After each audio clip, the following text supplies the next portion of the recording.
aliens. Positively sure I'm absolutely mad about something.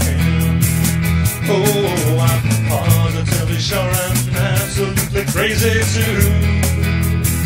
Oh.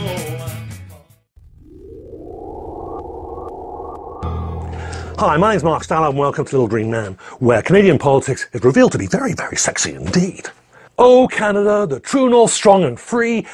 Well, for some people, maybe. Rule of law is a conservative mantra. Rule of law! And one of the laws that we ought to hold dear is the right to a fair trial. Although due to some knee-jerk, cowardly neoliberal leaders, that right has been eroded. There are accusations that authorities can make against you and a citizen in good standing that gives them the legal right to imprison you, without trial. So yes, being accused of something will get you locked away without any recourse at all. As citizens, we are all supposed to be innocent until proven guilty. This is supposed to be a mainstay of democratic countries. It protects people from being incarcerated, locked away by despotic leaders, whether it is political opponents, critics, or the press, peaceful protesters, or just annoying people they don't want to deal with. A trial, a fair trial, is supposed to prove the person's guilt. It can't prove a person's innocence, although that judgment can be made. The reason being you can't prove a negative. You can only prove a contradictory positive. For example, I couldn't have robbed the bank because I was in a coma all of that week. That, of course, didn't prove I did not rob the bank. It only proved that I was in a coma. The logical inference can be made without fear of contradiction that I didn't rob the bank because I couldn't. I was doing something else. I had an alibi. So suppose in this fictional bank robbery $1 million was stolen and the investigators had decided they just knew it was me. Therefore they focus all their attention on me. If it goes to court, it could take years to conclude. And maybe if I returned the money, they might reduce my sentence a few years. But here's the kicker. The money could never be recovered. I couldn't return it because I never had it in the first place. And so I stay in prison for longer. Now, while the authorities focus their attention on me, the real bank robber is free to rob more banks. And what are the odds that a successful bank robber would stop at just one bank? So you see where this is going, I'm sure. The original bank lost $1 million. A dozen other banks get lost. They lose $1 million as well. So focusing on attention on me means the other banks get robbed by the original robber who had no fear of being investigated. In the meantime, the authorities would have wasted hundreds of thousands of dollars trying to convict me, someone that couldn't have done it at all. Conviction or not, taxpayers' money would have been totally wasted, completely and utterly wasted. I led with this fictional bank robbery because you will have no emotional attachment to it. But of course, the real topic of this video isn't about me or my fictional bank heist. It's about something far more dangerous, something far more insidious, something far more laden with emotion. Imagine that you get accused and get locked away. No trial, no defense, only the faint hope that some judge or official, someone might take pity on you. For many accused, there is no hope. Of course, I'm talking about the accusation of being a terrorist. Hassan Diab, who taught sociology in the University of Ottawa, was accused of bombing a synagogue in Paris in 1980. Without consideration of any evidence, Canadian authorities extradited him to France. Under Canada's extradition laws, any evidence France submitted to the court had to be considered, wait for it, presumptively reliable. Even if it could be proven that the evidence was wrong. Think about that. A foreign country has more rights in Canada than a Canadian citizen. It's their word against ours. No, sorry, it's just their word. And by law, they can never be wrong. But they were wrong.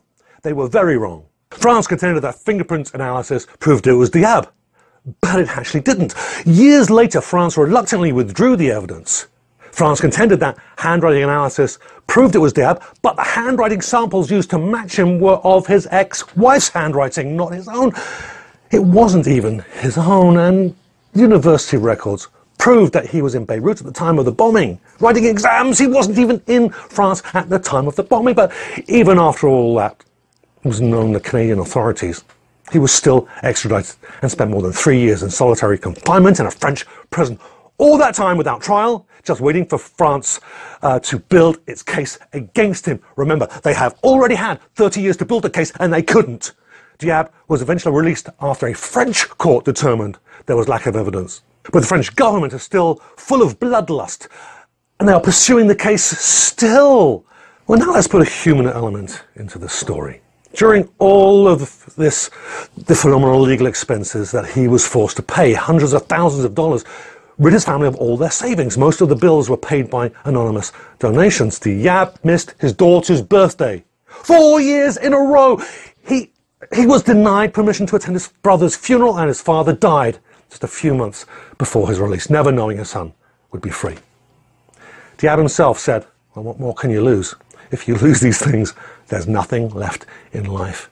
And in the meantime, the real terrorist is free to continue killing innocent civilians. The real terrorist may well have a literal bloodlust, but the people who deny Diab a fair trial not only have a bloodlust of their own to punish someone regardless of who did it, but they are guilty of being an accessory to terrorism after the fact, because they enabled the real terrorist's bloodlust to continue unabated elsewhere. The true North, strong and free, well, this case proves that the free part of the national anthem is a lie. Unless, of course, you are a lying politician or a corporation or one of the rich people that own them, then you'll get off scot-free because you are rich and all-powerful. Even if the crime is worldwide financial corruption or war crimes, you'll get off. Terrorism is closer to home than a foreign-sounding name. The real terrorists are the ones who pass laws that take away the freedom of all of the citizens in the name of freedom, because it is in the national interest. You might say, well, I haven't done anything wrong, so I've got nothing to worry about. But do you know who else did nothing wrong? Hassan Diab. Guilt or innocence is meaningless when all that matters is the accusation. Do you really want to take the chance that someone powerful doesn't accuse you, your mother or your father or something that none of you did? And if you think the accusation of terrorism is proof enough, then I accuse you of terrorism, little green man. This is the back door to the Manitoba legislature. Now, if you hit the subscribe button now, hit the notification bell, then you won't be surprised when they try to stick something up your back door.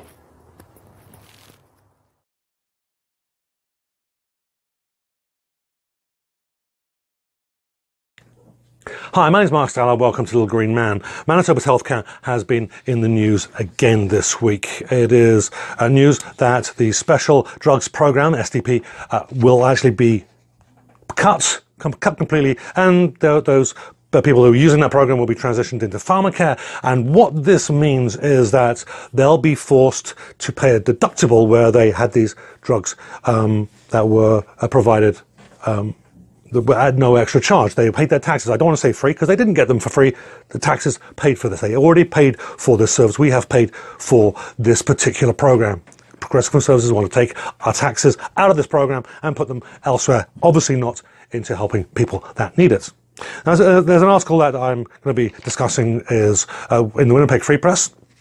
Link in the description. Drug program cuts could cost some people thousands of dollars. In this particular case, there is a young lady, young by my standards anyhow, who has had cystic fibrosis. It's a genetic disease, born with it, and she says that these drugs will cost up to about $6,000 to $7,000 a month. So that could, depending on how much of that she actually does end up paying, could be quite devastating. And even if there's a portion of that, it can be it's going to be ridiculous, because she's never going to find a cure. They can only treat it, and it's something that she's going to take literally to her grave. And there are a lot of people in this in that situation, and it's quite kind of scary for that matter. There is a little bit of history on this. It's just a little bit of more than just, I think, just an interesting fact. But it kind of just shows you the direction that conservatives are going and will continue to go, almost doggedly, dog at a bone, just going to hold on to it, just going to keep going, regardless of any facts that may come up, and regardless of how much harm something might do. In 1996, when the province introduced pharmacare, reading from the article now, the LSDP was renamed to the SDP. And anyone who received coverage through LSDP was grandfathered into the SDP. Everyone else accessed their meds through pharmacare. Now, it's important to note that in 1968 that the SDP came into being, and what it was called is the Life-Saving Drugs Program, LSDP. And it was aimed to help alleviate financial burden on Manitobans and with health conditions associated with high medication costs. That's the point of it. Gary Filmon just happened to be the premier in 1996, and which party was he from? Let me think. Could it be the Progressive Conservatives, who got rid of this program, trimmed it down, renamed it?